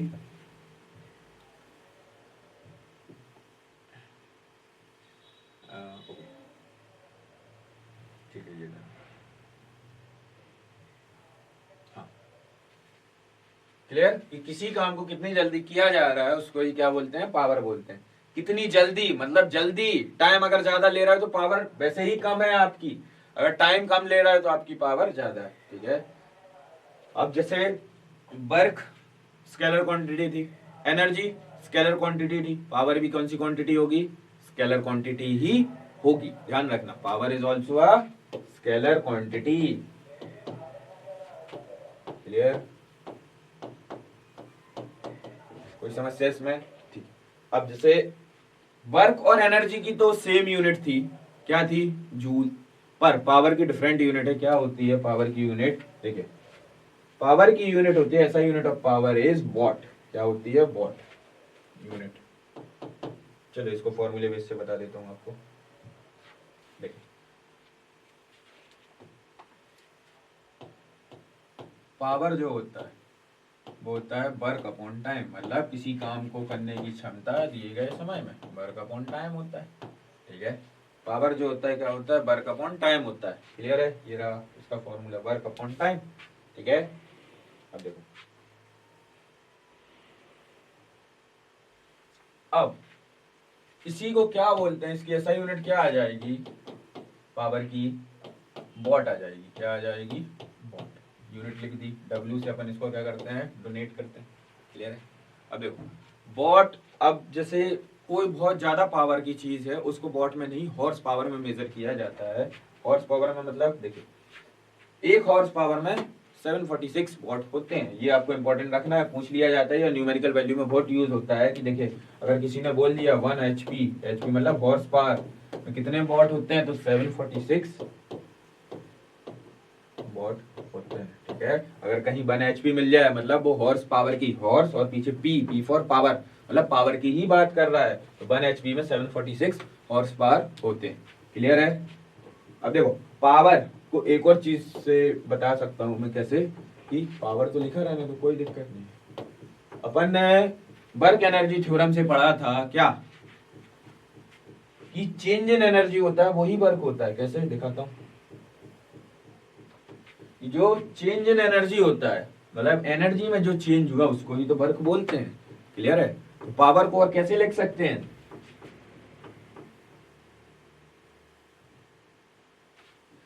पावर को और कैसे लिख सकते हैं? डेल ई अपॉन टी, ऐसे ही लिख सकते हैं, डेल ई अपॉन टी। हाँ या ना? या फिर और इसको थोड़ा सा समझने के लिए लिख लो तो क्या लिख लोगे? Power is equal to change in energy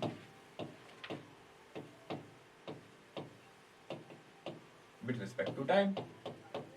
यही तो होगा पावर। तो एक ये चीज भी होती है। ठीक है, तो यहां से आपको फॉर्मूला क्या मिल जाएगा? अगर पावर को लिखोगे, power is equal to E by T. ठीक है,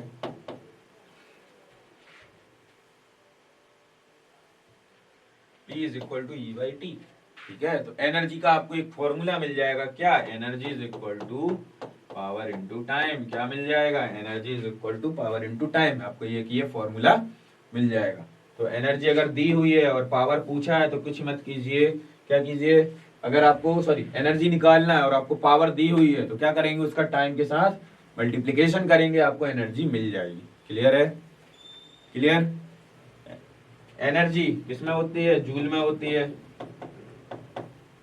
पावर किसमें होती है? वॉट में होती है। और टाइम जो होता है वो सेकंड में होता है। क्लियर है? ठीक है, तो ये भी एक अपन को रिलेशन मिला, ये यूज होगा आगे। ठीक है, तो change in energy with respect to time को ही क्या बोल सकते हैं? पावर बोल सकते हैं। अपन ने इतनी चीज समझी। अब देखो, वही सेम चीज यहाँ पे लिखी हुई कि पावर क्या होता है? एनर्जी बाई टाइम होता है, जो अपन समझ के आए, एनर्जी बाई टाइम होता है। ठीक है, और एनर्जी निकालनी हो तो क्या कर सकते हैं? पी इंटू टी कर सकते हैं। ठीक है, एनर्जी आपको मिल जाएगी। अब देखो, एक वॉट, जैसे यहीं से आपको समझाने की कोशिश करता हूं कि क्या होता है, power is equal to energy upon time. ये अपन समझ चुके हैं। क्लियर है? पावर को क्या होता है? एक वॉट, पावर की यूनिट क्या होती है? वॉट, 1 वॉट लिख लेते हैं। ठीक है, एनर्जी की यूनिट क्या होती है? 1 जूल होती है, लिख लिया। और टाइम तो सेकेंड ही होता है। ठीक है, तो ये एक अपन को रिलेशन मिला। ठीक है, अगर यहाँ से रिलेशन बनाना हो तो क्या कर सकते हो? सेकंड को यहाँ भेज दो, भेज देंगे तो क्या मिल जाएगा? 1 joule is equal to 1 watt into second. Clear है? एक यहाँ से अपन को ये रिलेशन भी मिल जाएगा। क्लियर है? यहाँ तक जो अपन ने पावर के बारे में जो भी न्यूमेरिकल अभी तक चीज पढ़ी, ये अपन को बहुत अच्छे से क्लियर होनी चाहिए। एक बार और देख लीजिए। ठीक है, कि पावर क्या होता है? वर्क अपॉन टाइम होता है। यूनिट एसआई यूनिट क्या होती है, वॉट होती है डब्ल्यू से। अब क्या होता है कभी कभी बहुत ज्यादा पावर मेजर करनी पड़ती है तो अपन उसको क्या करते हैं हॉर्स पावर में मेजर करते हैं। एक हॉर्स पावर में कितनी वॉट, 746। क्वेश्चन पूछा गया है कि how many what in 1 hours power, तो आपको याद रखना पड़ेगा कि 746 वॉट होते हैं। देन पावर अपन ने पढ़ा कि वर्क ही क्या होता है, चेंज इन एनर्जी होता है। वर्क ही क्या होता है, चेंज इन एनर्जी होता है। तो change in energy upon time, ये अपन ने इतनी चीज अभी तक पढ़ी। अब एक बहुत फेवरेट क्वेश्चन बोल लो या कुछ बोल लो, ये क्वेश्चन हमेशा कई बार आया गया है क्या, कि how many joules in 1 kilowatt hour, मतलब 1 किलोवाट आवर में कितने जूल्स होते हैं। ये आपको ये क्वेश्चन हमेशा मतलब रिपीट होता रहता है और पूछा जाता है क्वेश्चन पेपर में। तो ये आपको याद रखना है, क्या पूछा गया है, 1 किलोवाट आवर में कितने जूल, ये इनने पूछ रखा है कितने जूल होते हैं, यही इनने पूछ रखा है। ठीक है, ये इंपॉर्टेंट रिलेशन, इसको जरा याद रखना, भी यूज होने वाला है। ठीक है, अब देखिए इसको क्या करना पड़ेगा, जूल फॉर्म में कन्वर्ट करना पड़ेगा, पर ये किलो में है। ठीक है, और ये सेकंड, तो अपन को क्या करना पड़ेगा, इसको सेकंड फॉर्म में कन्वर्ट करना पड़ेगा। एक चीज देखो, के का मतलब क्या होता है, के का मतलब होता है किलो, किलो, और 1 किलो में कितना, 1000। ठीक है, किलो का मतलब 1000 ही होता है। तो क्या करेंगे, इसको कन्वर्जन करेंगे। ठीक है, तो अपन कन्वर्ट करते हैं कैसे, 1 किलोवाट आवर को कन्वर्ट करना है जूल्स में, और पूछा गया कि कितने जूल्स होते हैं। अब भी जस्ट आंसर निकलने वाला, अगर आप एक बार ये समझ गए तो आपके लिए बहुत इजी पड़ेंगे इस टाइप की न्यूमेरिकल। देखिए 1 लिखा रहने दो, किलो का मतलब क्या होता है, 1000 होता है। किलो का मतलब क्या होता है, 1000 होता है, लिख दिया। अब वॉट है, हाँ वॉट लिखा रहने दो, यूनिट है क्योंकि। ठीक है, 1000 वॉट आवर, आवर में अपन ने कभी नहीं पढ़ा कि टाइम दिया हो, हमेशा टाइम किस में लिया जाता है, सेकंड में लिया जाता है। मतलब क्या पढ़ना पड़ेगा, 60 मिनट इंटू करना पड़ेगा 60 मिनट का। अब 60 मिनट में भी अपने टाइम नहीं होता है, तो अभी मिनट को हटा के क्या करना पड़ेगा, देखिए 1 × 1000 वॉट × 60।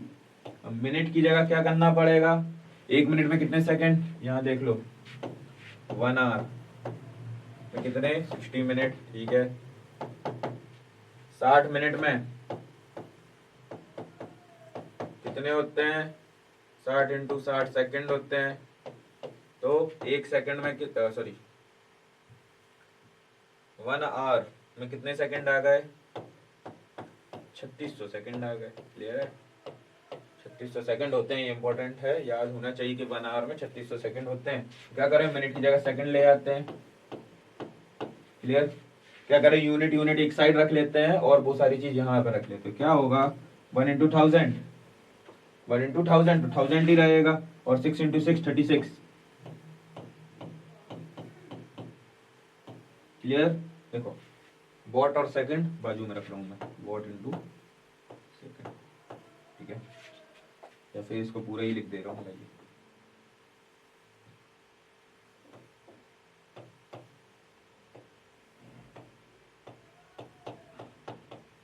What second.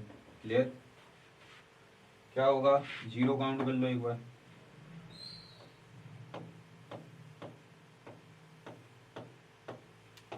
इतने वॉट सेकंड होते हैं।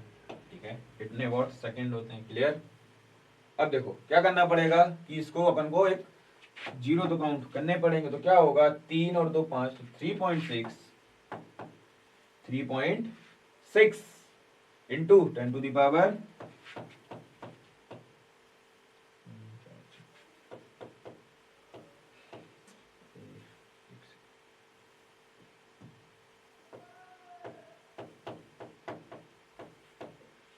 क्लियर है, 3.6 इंटू 10⁻6 वॉट सेकंड। अब देखो जरा ऊपर वाला रिलेशन, कि 1 जूल में कितने वॉट सेकंड होते हैं, 1 वॉट सेकंड होते हैं। मतलब मैं इसको ही क्या लिख सकता हूं कि जो 1 किलोवाट आवर है वही किसके बराबर हो जाता है, 3.6 इंटू 10⁻6। अब देखो ये वॉट सेकंड, वॉट सेकंड किसके बराबर हो रहा है, जूल के बराबर हो रहा है कि नहीं हो रहा है, जूल्स। ठीक है, क्लियर है। तो ये फाइनल आंसर मिला अपन को कि 1 किलोवाट आवर में 3.6 इंटू 10⁻6 जूल्स होते हैं। इसका आंसर क्या आ जाएगा, कितना, 3.6 इंटू 10⁻6 जूल्स। क्लियर है, कोई डाउट यहाँ पे? ठीक है, ये डायरेक्ट न्यूमेरिकल डायरेक्ट क्वेश्चन पूछा जाता है और अपन ने अभी तक 2-3 कन्वर्जन देख लिए। तो कन्वर्जन बेस्ड क्वेश्चन बहुत सारे इसमें आते हैं, अभी 2 कन्वर्जन और देखने वाले हैं अपन। कैसे, ये सारी स्लाइड क्लियर है आप सभी को जो भी अपन ने किया यहाँ पे? ठीक है, आगे चले अपन। देखो अब रिलेशन बिटवीन, फिर रिलेशन, तो इस पर रिलेशन बेस्ड क्वेश्चन बहुत सारे पूछे जाते हैं। फिर से देखिए, relation between power and force, power force and velocity, मतलब पावर के बीच में, फोर्स के बीच में और वेलोसिटी के बीच में क्या रिलेशन होता है। जरा स्लाइड से के बात करें तो अपन जानते हैं पावर इज इक्वल, चलो स्लाइड पे दिखा देता हूँ। रिलेशन निकला है ना, तो अपन जानते हैं क्या, power is equal to work upon time.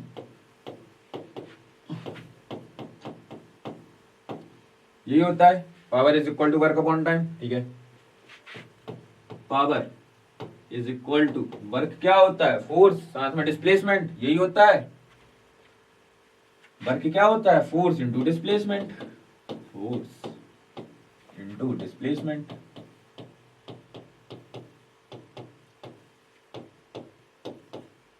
Upon time, ये तो होता है। क्लियर है? अब देखो, ये डिस्प्लेसमेंट और टाइम वाली चीज मिलके कुछ बना रहे हैं, क्या बनता है, डिस्प्लेसमेंट अपॉन टाइम क्या होता है, अगर काइनेमेटिक्स याद हो क्या होता है, power is equal to force, क्या होता है, वेलोसिटी होता है। क्लियर, वेलोसिटी होता है, तो power is equal to force into velocity. Clear, ये रिलेशन मिलता है जो उन्होंने पीछे वाली स्लाइड्स में बंदा पूछा है, क्या, कि power is equal to force into velocity. ये आपको प्रूव करते आना चाहिए, या प्रूव नहीं कर पा रहे तो कम से कम याद होना चाहिए। क्यों, क्योंकि इस तरीके से देख लो। ठीक है, तो पावर वर्क अपॉन टाइम होता है। वर्क को कैसे लिखते हैं, फोर्स इंटू डिस्प्लेसमेंट लिखते हैं, पहले ही अपन ने वर्क का फॉर्मूला पढ़ा था। पर अब अकॉर्डिंग नीचे टाइम है, तो फोर्स इंटू डिस्प्लेसमेंट मिलकर क्या बना देता है, velocity, sorry displacement upon time क्या बना देता है, वेलोसिटी बना देता है। तो पावर अपन को फाइनल ये वाली मिल जाती है। क्लियर, ठीक है,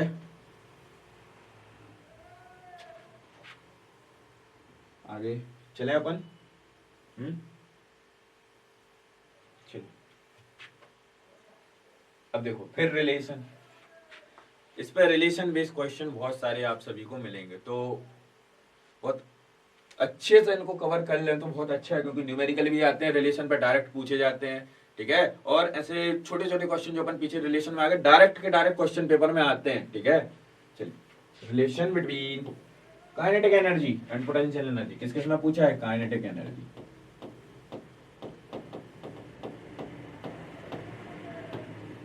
and potential energy, sorry momentum, kinetic energy and momentum के बीच पूछा हुआ है।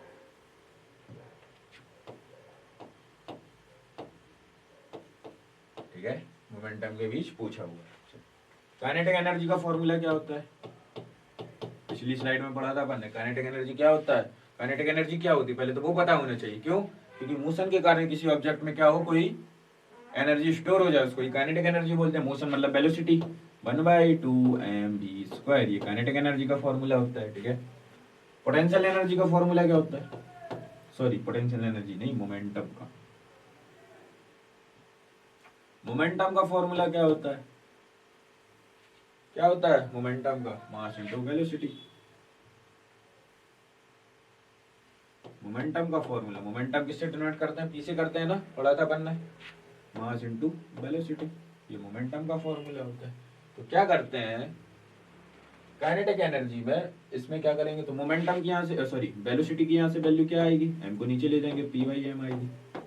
क्लियर है, p/m आएगी। क्लियर, चलिए क्या करते हैं, वेलोसिटी की उसमें वैल्यू पुट कर देते हैं। ठीक है, तो ये वाली जो वैल्यू है इसको उठा के किस में रखते हैं, काइनेटिक एनर्जी में रख देते हैं। यहाँ देखिए काइनेटिक एनर्जी कितनी होती है, ½ m भी स्क्वायर होती है, हाँ होती है। काइनेटिक एनर्जी वैसे ही लिखा रहने दो, is equal to half M. B की जगह क्या आ जाएगा, बी की जगह क्या आ जाएगा, P square, P by M आ जाएगा। थोड़ा सा इसको सिंप्लीफाई करते हैं, kinetic energy is equal to half M into P square upon M square, आ गया। ठीक है, ये वाले एम से ये वाला square cancel. Kinetic energy is equal to P square by 2m। ये रिलेशन फॉर्म होता है किसमें, काइनेटिक एनर्जी और मोमेंटम में। ये जो काइनेटिक एनर्जी होती है वो मोमेंटम का square divided by 2 times of mass होती है। क्लियर है, kinetic energy is equal to momentum का square divided by 2 times of mass. तो ये रिलेशन अपन को मिलता है। अब यहाँ से पूछे कि रिलेशन सॉरी वो निकाल दो, मोमेंटम निकाल दो, तो कोई बात नहीं, थोड़ी सी यहाँ वहाँ वैल्यू खिसकानी होंगी तो वो भी निकाल के दे देते हैं। तो काइनेटिक एनर्जी का रिलेशन मिल गया। अब जैसे मोमेंटम निकालना है तो क्या करोगे, ये सेम इक्वेशन जो है यहाँ पे देख लीजिए, kinetic energy is equal to P square by 2m। ये अपन को पता है। क्या करना है, अब अपन ने काइनेटिक एनर्जी तो फॉर्म कर ली कि काइनेटिक एनर्जी मोमेंटम का square upon 2 times of mass होती है। ऐसे ही क्या करोगे, जब ये निकालोगे तो 2m kinetic energy is equal to P square आ जाएगा। ठीक है, क्या करोगे, रूट लगाओगे तो p की वैल्यू क्या मिल जाएगी आपको, तो root under root m k e। ठीक है, समझ आया, where m is a mass and k is a kinetic energy. तो आप इस तरीके से दोनों रिलेशन इजीली फाइंड आउट कर सकते हैं। क्लियर है, तो ये रिलेशन अपन को याद रखना। इस पे डायरेक्ट बेस्ड न्यूमेरिकल आते हैं, कभी मोमेंटम और मास दे दिया जाता है, पूछ लिया जाता है कि बताइए काइनेटिक एनर्जी कितनी है। कभी काइनेटिक एनर्जी और मास दे दिया जाता है, पूछते हैं कि मोमेंटम कितना है। ठीक है, तो इस पे बेस्ड न्यूमेरिकल बहुत सिंपल आते हैं, इसमें कैलकुलेशन बस होती है। बस अगर आपको क्या बेसिक पता है कि भाई मोमेंटम और काइनेटिक एनर्जी के बीच में क्या रिलेशन फॉर्म होता है। क्लियर है, तो ये दो रिलेशन आप याद अच्छे से रखें क्योंकि इस पे बेस्ड डायरेक्ट क्वेश्चन आपको मिल जाएंगे। चलो, तो अभी तक अपन ने इतना सब कर लिया। अब थोड़ा सा अपन अपना नॉलेज टेस्ट करते हैं और क्वेश्चन करने की कोशिश करते हैं। अगर क्वेश्चन अपन पे बन रहा है इट मींस दैट कि अपन को चीजें बहुत अच्छे से समझ में आई हैं। ठीक है, तो थोड़ा सा क्वेश्चन देखते हैं अपन। देखिए, the work done by a weight of 1 kg of mass. Mass कितना, भाई फिजिक्स में पहली चीज जो दिया है वो लिख लो क्योंकि लिखोगे तो क्लियर आएगा। मास कितना दे दिया, 1 kg। Okay, When it is moved up to the height of 1 metre, कहाँ ले गए हाइट, 1 मीटर की हाइट पे ले गए, मतलब ग्राउंड लेवल है ये, मान लीजिए ये ग्राउंड लेवल है। ठीक है, अब एक कोई आपने चीज उठाई और वो कहाँ ले गए, ये 1 मीटर की हाइट पे लेके चले गए, 1 मीटर की हाइट पे लेके चले गए। अब 1 मीटर की हाइट पे लेके चले गए तो आपने देखा कि हाइट आपकी इस तरफ है। ठीक है, और ग्रेविटी कहाँ लग रही है, नीचे की तरफ लग रही है, लग रही है ना। आप ऊपर लेके जा रहे हैं, ग्रेविटी नीचे की तरफ लग रही है, मतलब ये एंगल कितना बन गया, 180 डिग्री के आसपास बन गया, 180 डिग्री के आसपास बन गया ना। ठीक है, तो ये याद रखना है। तो क्या होगा, अपन को पता है कि ने क्या पूछा है, वर्क डन पूछा है, तो वर्क डन क्या होगा, पोटेंशियल एनर्जी ही निकालेंगे। क्या होगा, mgh। मास कितना, 1 kg, ग्रेविटी कितनी 10, और हाइट कितनी 1। ये 10 तो आ गई, 10 तो आ गई, पर एक पॉजिटिव 10 भी है, एक नेगेटिव 10 भी है। तो आपको पता होना चाहिए कि क्या हो रहा है, अपोजिट डायरेक्शन में जा रही है, ग्रेविटी नीचे की तरफ लग रही है, ऑब्जेक्ट मूव ऊपर की तरफ हो रहा है, तो क्या होगा, नेगेटिव आएगा। अपन ने पता नेगेटिव वर्क डन कब होता है, जब दोनों की डिस्प्लेसमेंट या फिर फोर्स की डायरेक्शन क्या हो जाए, अलग अलग हो जाए, तो हमेशा क्या मिलेगा, negative work done is your answer. तो साइन का ध्यान रखना बहुत जरूरी है इस क्वेश्चन में। ठीक है, क्लियर है, क्या किया अपन ऊपर की तरफ ले जा रहे थे, ग्रेविटी नीचे की तरफ लग रही थी, तो क्या हुआ, दोनों अपोजिट डायरेक्शन में हो गया, मतलब 180 डिग्री कुछ फॉर्म हो गया, क्या मिल जाएगा, नेगेटिव वर्क डन मिल जाएगा। क्लियर है, या फिर इसको ही क्या बोल सकते हैं, mg, mg मतलब फोर्स ही है, और हाइट को डिस्प्लेसमेंट बोल दो, cos थीटा बोल दो साथ में। ठीक है, तो क्या हो जाएगा, फोर्स पता चल गया, mg 10 का है, डिस्प्लेसमेंट 1 मीटर का हुआ, cos 180 रख दो, cos 180 डिग्री रख दो, cos 180 डिग्री की वैल्यू कितनी होती है, -1 होती है, तो यहाँ से कितना मिल जाएगा, 10 माइनस का। क्लियर, इस तरीके से भी आप अप्रोच कर सकते हैं। ठीक है, दोनों तरीके बता दिए। चलिए सेकंड क्वेश्चन देखते हैं, क्या लिखा हुआ है कि a person pools a body on a horizontal surface by applying a force of 5 Newton. क्या कर रहा है, हॉरिजेंटल सरफेस पे एक चीज पड़ी हुई है, वो क्या कर रहा है, खींच रहा है। A person pools a body on applying a horizontal surface, ठीक है, ये फोर्स अप्लाई करके क्या कर रहा है, हॉरिजेंटल पे रखा हुआ और ये डिस्प्लेसमेंट है, कुछ बॉडी खिसक जाएगी आगे की तरफ, ठीक है, at an angle of 30 degree with the horizontal surface. क्या कर रहा है, हॉरिजेंटल सरफेस से, ये है हॉरिजेंटल सरफेस,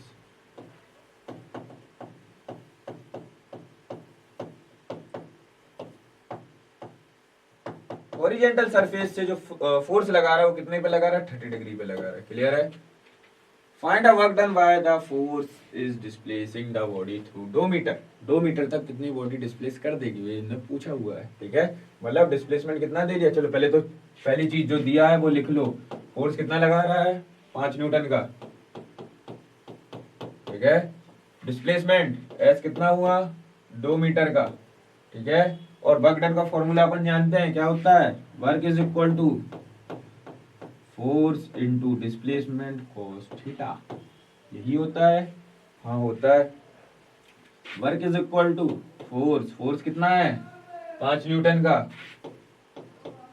डिस्प्लेसमेंट कितना हुआ, 2 मीटर का, कॉस कितने डिग्री पे हुआ, 30 डिग्री पे हुआ, 30 डिग्री, ठीक है।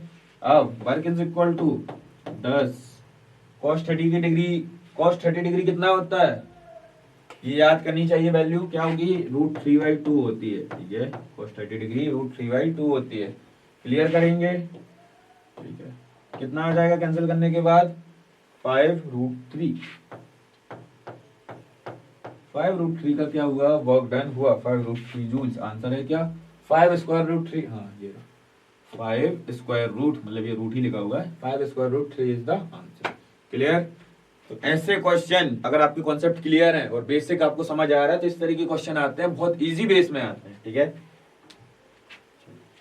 What should be the angle between the force and the displacement for maximum work done? देखिए भाई, मैक्सिमम या मैक्सिमम के लिए क्या होना चाहिए, देखो अपन को फॉर्मूला पता है, F S cos theta, work का पता है।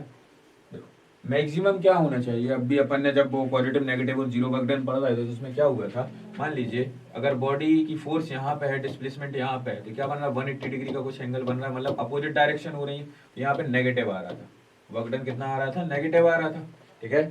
देखो और परपेंडिकुलर फोर्स लग रही है, मान लीजिए ये फोर्स ऐसी लग रही है, बॉडी डिस्प्लेसमेंट ऐसा होना चाहिए, तो 90 डिग्री बन रहा था, 90 डिग्री में क्या हो रहा था, वर्क डन 0 हो रहा था। पर अगर फोर्स की डायरेक्शन भी सेम, डिस्प्लेसमेंट की डायरेक्शन भी सेम, फोर्स की डायरेक्शन भी सेम, डिस्प्लेसमेंट की डायरेक्शन भी सेम, तो क्या हो रहा था, 0 डिग्री बन रहा था, 0 डिग्री में cos 0 क्या होता है, 1 होता है। तो वर्क डन मैक्सिमम कब मिलेगा, एफ एस cos 0 डिग्री, और cos 0 डिग्री की वैल्यू जानते हैं कितनी होती है, 1 होती है, तो क्या आ जाएगा, work done is F force into displacement. तो कहाँ पे आएगा वर्क डन मैक्सिमम, कहाँ पे आएगा, 90 डिग्री पे नहीं आएगा, 0 हो जाएगा, 60 डिग्री पे, 30 डिग्री पे या 0 डिग्री पे, तो right answer is 0 degree. Clear, ठीक है।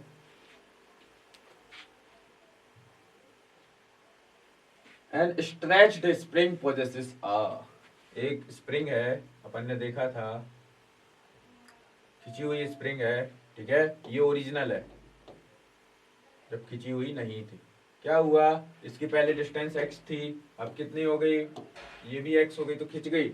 ये कौन सा वर्क डन है, सॉरी हाँ, स्ट्रेच स्प्रिंग पोजेसेस, कौन सा एनर्जी पोजेस कर रहा है ये, काइनेटिक एनर्जी नहीं, क्या कर रहा है, शेप में चेंज आ रहा है, तो काइनेटिक एनर्जी तो नहीं होगा, क्योंकि मूव करनी चाहिए, स्प्रिंग अपनी जगह पे ही पड़ी हुई है। इलेक्ट्रिकल एनर्जी तो कुछ है ही नहीं, mechanical energy sorry magnetic energy नहीं, अपन ने पढ़ रखा था पिछली स्लाइड में, अगर आप चाहें तो मैं दिखा भी देता हूँ। जो स्ट्रेच स्प्रिंग होती है वो कौन सी करती है, इलास्टिकल पोटेंशियल एनर्जी करती है, ये सारी चीज अपन ने पहले पढ़ी हुई थी।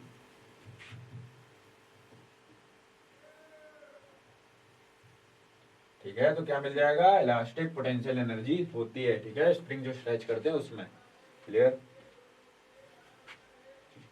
ए locomotive expert exert a force of 7500, चलिए फोर्स दे दिया है कितने का, 7500 newton, pulls a train by, देखो अब इसमें एक चीज है, ट्रेन का वजन भी है कुछ, फोर्स से आगे जा रही है, और ये रेलवे ट्रैक बने हुए हैं, ये रेलवे ट्रैक बने हुए हैं, इसी पे आगे जा रही है, मतलब फोर्स और डिस्प्लेसमेंट क्या हो रहा है, सेम डायरेक्शन में हो रहा है। ठीक है, फोर्स और डिस्प्लेसमेंट क्या हो रहा है, उसी डायरेक्शन में फोर्स लग रही है, उसी डायरेक्शन ट्रेन आगे बढ़ रही है, मतलब कितना हो जाएगा, cos 0 डिग्री हो जाएगा, 0 डिग्री मतलब 1। तो अपन क्या लिख सकते हैं, फोर्स मिल गया और डिस्टेंस दी हुई है भाई 1.5।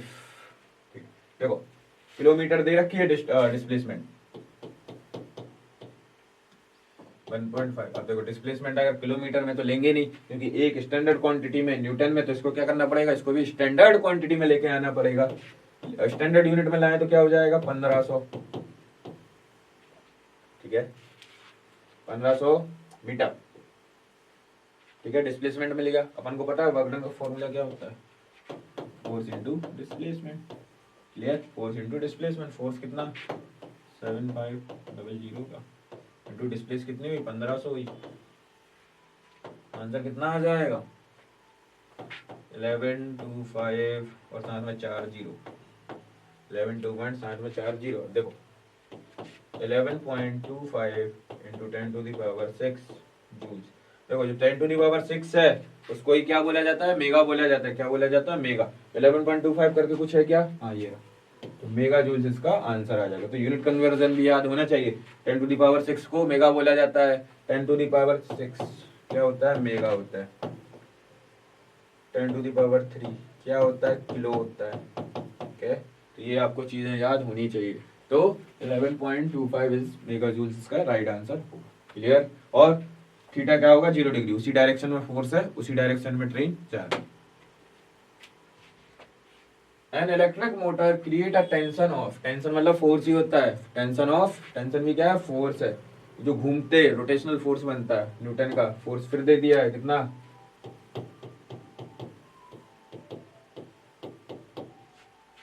केबल एंड रेट 2 मीटर पर सेकेंड। देखो 2 मीटर पर सेकेंड क्या होता है भाई, डिस्प्लेसमेंट ही तो होता है, डिस्प्लेसमेंट की यूनिट क्या होती है, मीटर पर सेकेंड ही तो होती है। तो 2 मीटर पर सेकेंड का क्या दे दिया, डिस्प्लेसमेंट दे दिया। Power of the motor is, power पूछ लिया है मोटर का, कितना होगा, कुछ नहीं है, इंटू कर देंगे, क्या होगा, work is equal to force into displacement.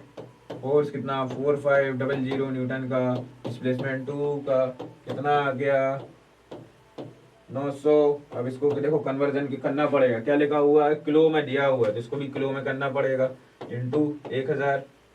तो ये कितना हो जाएगा, 9 इंटू 1000 कोई क्या बोलते हैं, किलो बोलते हैं।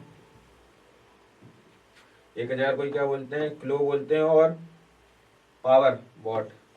ठीक है, किलोवाट क्या हो जाएगी इसकी unit, 9 kilowatt is the right answer. चलिए, watt second represent the unit of, अपन ने एक चीज पढ़ी थी क्या, एक जूल में, एक जूल में क्या होता था, 1 वॉट इंटू सेकंड होता था, 1 वॉट इंटू सेकंड होता था। क्लियर है, एक जूल में 1 वॉट सेकंड होता था। तो वॉट सेकंड किसकी है, जूल किसकी एनर्जी, एनर्जी की यूनिट है 1 वॉट सेकंड। वॉट सेकंड किसकी एनर्जी होती यूनिट होती है, एनर्जी की यूनिट होती है। क्लियर है, वॉट सेकंड किसकी यूनिट होती है, एनर्जी की यूनिट होती है। ठीक है, तो ये अपन को रिलेशन याद रखने हैं। ठीक है, और कोई न्यूमेरिकल रह गया क्या, देख लेते हैं थोड़ा सा रिलेशन। भाई रिलेशन पे खास करके ध्यान देना पड़ेगा, क्योंकि सिंपल रिलेशन पे बेस्ड क्वेश्चन भी डेवलप होते हैं इस पे। ठीक है,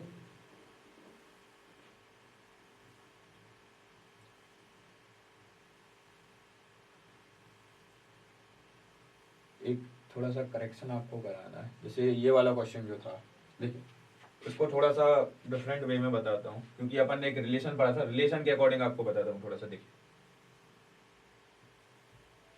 देखो, एक रिलेशन अपन ने पढ़ा था, उस पर बेसिक क्वेश्चन था। अपन ने पढ़ा था कि जो पावर पावर होता है वो किसके इक्वल होता है, फोर्स इंटू वेलोसिटी के इक्वल होता है। क्लियर है, इस पे बेसिक क्वेश्चन था।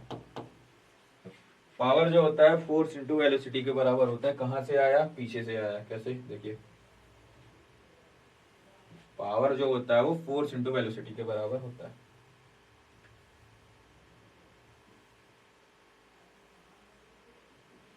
तो इन्होंने क्या पूछा है, पावर पूछा है, ठीक है, पावर पूछा रखा है, ठीक है। फोर्स कितना दे दिया था अपन को, लिख लेते हैं। फोर्स इन्होंने दे दिया था कितने का, 4500 न्यूटन का। और देखो मीटर पर सेकंड है तो क्या वेलोसिटी होगी, 2 मीटर पर सेकेंड, क्या हो गई, वेलोसिटी हो गई। तो फोर्स कितना, 4500 का इंटू 2 कितना आ गया 9000, किलो में कन्वर्ट कर लो।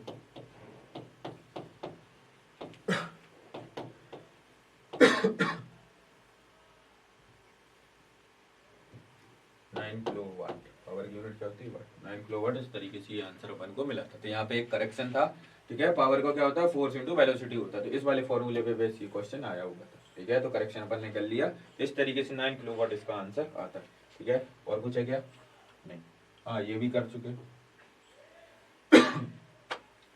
तो आज अपन ने क्या समझा, एनर्जी समझा, वर्क समझा, पावर समझा, ठीक है। यूनिट्स पढ़ी, उनके बीच रिलेशन पढ़े, law of conservation of momentum भी समझा, ठीक है। Relation between kinetic energy and momentum समझा, ठीक है। फोर्स, पावर और वेलोसिटी के बीच में क्या रिलेशन होता है वो सारी चीजें समझी। वर्क डन समझा, पॉजिटिव, नेगेटिव और जीरो हो सकता है। टाइप्स ऑफ एनर्जी समझी, काइनेटिक एनर्जी, पोटेंशियल एनर्जी, ठीक है। इतनी सारी चीजें आज अपन ने कवर की, ठीक है। तो ये सब आज के लिए इतना अपन ने किया। अब अपन बहुत जल्द मिलते हैं अगले लेक्चर में कुछ नया लेके। तब तक के लिए कीप साइनिंग, कीप रॉकिंग। जय हिंद।